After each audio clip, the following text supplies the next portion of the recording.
Do you really control your life? You woke up today, maybe hit snooze. Chose what to wear. Picked what to eat.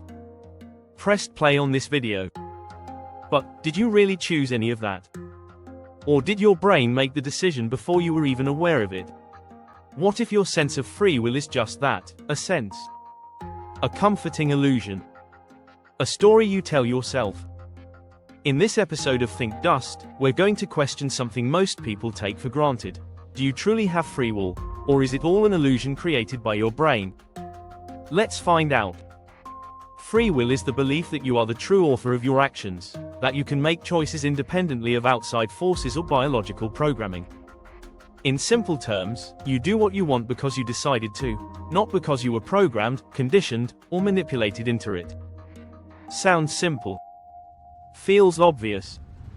But the closer you look, the messier it gets. What influences your decisions? Your genetics. Your childhood. Your fears. Your memories. What you had for breakfast. Whether you slept well last night. The lighting in the room. The way a question is framed. The voice saying these words right now. Are you still in control? Let's go back to 1983. A neuroscientist named Benjamin Libet conducted an experiment that shook the foundations of philosophy. He asked participants to sit in front of a screen and flex their wrist whenever they felt like it. Meanwhile, he monitored their brain waves using EEG, a way to detect neural activity. Libet wanted to know, when does the brain decide to move? And when does the person feel like they've made that decision? The results were shocking. The brain showed a clear signal, called the readiness potential, about 350 milliseconds before the participant said they had consciously decided to move. In other words, the brain made the decision before the person was aware of it. So who, or what, made the choice? Was it you? Or just your neurons following a chemical chain reaction? If our brains are just incredibly complex computers, made of neurons, synapses, and electric signals, then maybe choice is just the output of a program we can't see. Every input, every sound, smell, memory, fear, craving, becomes data. And your brain processes that data to produce an outcome. Move your hand, say, yes, choose vanilla over chocolate. But if the outcome is determined by inputs, where is freedom? You can't choose your genes. You can't choose your upbringing. You can't even choose your preferences without them first being shaped by things outside your control. So, is free will dead? You might feel like you're in charge of your thoughts. But most of what you decide happens below the surface. Neuroscientists estimate that up to 95% of your cognitive activity is unconscious.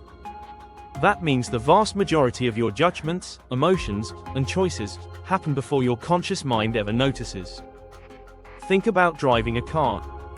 At first, every move is deliberate. But after months of repetition, you drive home without remembering a single turn. That's your subconscious taking over, efficiently, quietly. Now apply that to life. How many of your daily choices are just habit loops? Scripts written long ago by your upbringing, culture, emotions, and repeated experiences. You think you chose the coffee. Maybe your brain just knew that coffee equals comfort, and comfort equals safety. You just went along for the ride. Here's a question. Even if we aren't in control, why does it feel like we are? Because evolution may have designed us that way. Having a sense of agency, I choose, I act, I control, gives us confidence, motivation, and stability. It helps us take responsibility. It helps us plan. It gives our lives meaning. Imagine living every day believing you're just a puppet pulled by biology.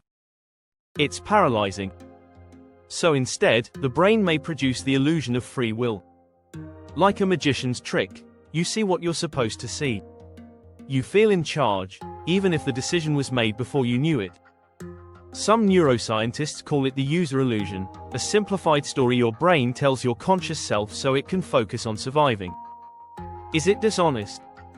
Or is it brilliant design? Now the question gets real.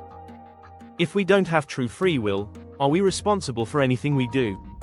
Imagine someone commits a violent crime. What if brain scans show a tumor pressing on their frontal lobe, the part that controls impulse and morality? Are they guilty? Or just unlucky? Our justice system is built on the idea that people choose to do good or evil, and should be rewarded or punished accordingly. But if behavior is shaped by biology, trauma, and conditioning, isn't punishment just society's way of protecting itself, not seeking justice? Philosopher Sam Harris argues that free will is incompatible with moral blame. We don't blame a tsunami for destruction. Why blame a person whose brain, like the wave, followed the laws of physics? And yet, we still want accountability. We still want people to act better. So we cling to the idea that they could have chosen differently, even if they couldn't. Not everyone believes we must choose between total freedom and total determinism. Some philosophers take a middle road, called compatibilism. They argue, maybe our choices are influenced by factors we don't control, but as long as no one forces us physically or mentally, we can still call those choices free. It's not about how the decision was made. It's about whether you were coerced. So under compatibilism, yes, your brain is shaped by nature and nurture. But as long as you act according to your internal state, without outside manipulation, you're still morally responsible. This view keeps the idea of ethics, justice, and identity alive, without ignoring what science is telling us. Is it a compromise? Yes. But maybe it's the only one we have. Now let's go deeper. If humans don't truly have free will, could artificial intelligence ever have it? AI systems take in data. They process it through algorithms. They produce outputs, text, speech, images, actions. But isn't that what we do? You eat, sleep, learn, feel. Your brain processes inputs and makes decisions. Neurons, not silicon. But functionally, it's still a system of cause and effect. So if AI becomes complex enough, with memory, goals, maybe even consciousness, would it feel like it has free will? Would it believe it's making choices? And if so, does that make it real? Or are we all just highly advanced machines, comforted by the illusion that we choose? Let's say it's true. Let's say free will doesn't exist, not the way we think it does. What then? Maybe it doesn't matter. Maybe the illusion is the point. Maybe life still has meaning because we act as if we are free. We still fall in love. Still choose kindness over cruelty. Still fight for freedom, even if that freedom is imaginary. The story we tell ourselves, that we are authors of our lives, may be the very thing that makes life worth living.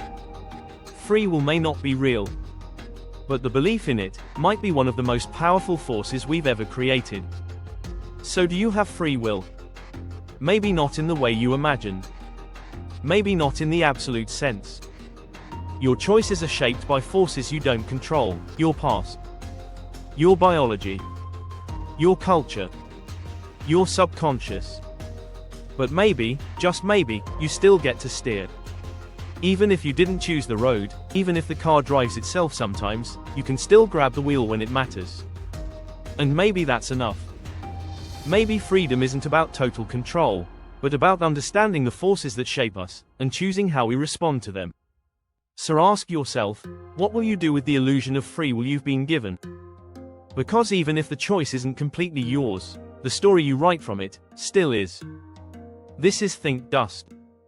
Subscribe for more questions you didn't know you had, and answers you didn't expect to hear. See you in the next one.